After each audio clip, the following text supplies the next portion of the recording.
Nous commençons l'étude donc des Melachot de Shabbat, que j'ai eu l'occasion d'écrire et d'énumérer. Nous commençons par la Melacha de Zoréa, semer.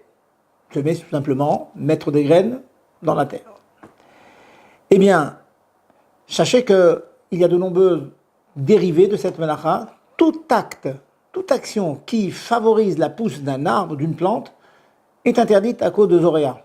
Élaguer un arbre, par exemple, couper des branches d'arbres afin que l'arbre se développe davantage, eh bien cela est interdit.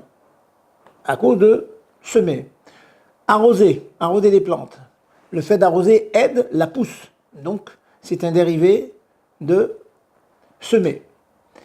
Dans votre quotidien, je vais vous citer un certain nombre de cas où nous pourrions être amenés à transgresser cette chose-là.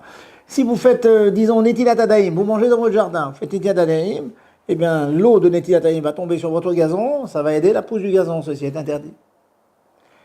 Imaginons qu'en fin de repas, en été dans votre jardin, vous jetiez les noyaux de cerises, par exemple, dans la terre.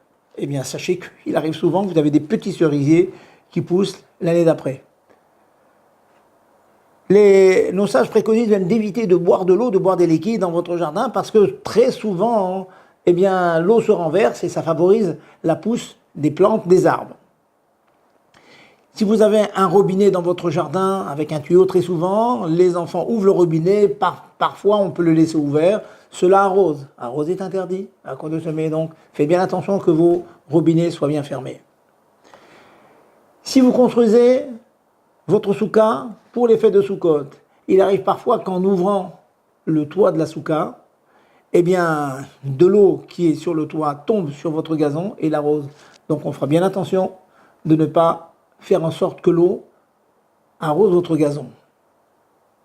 De manière générale, le fait d'être métapel, de s'occuper des plantes que l'on a à la maison, les déplacer, les mettre au soleil parfois, ceci est interdit et prohibé, parce que vous aidez la pousse de ces plantes en question.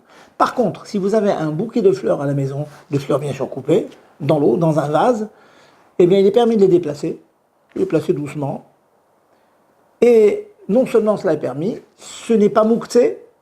Pourquoi ? Parce qu'elles ont une fonction permise, à savoir la fonction de noï, une fonction décorative. Donc il est parfaitement permis de prendre votre bouquet de fleurs qui est dans un vase sur votre table de la salle à manger et le mettre sur un buffet, et l'inverse aussi. Ce n'est pas mouktsé et c'est parfaitement permis. Donc, on fera bien attention de ne pas faire toute action qui peut favoriser la pousse d'une herbe, d'une plante, d'un légume dans votre jardin.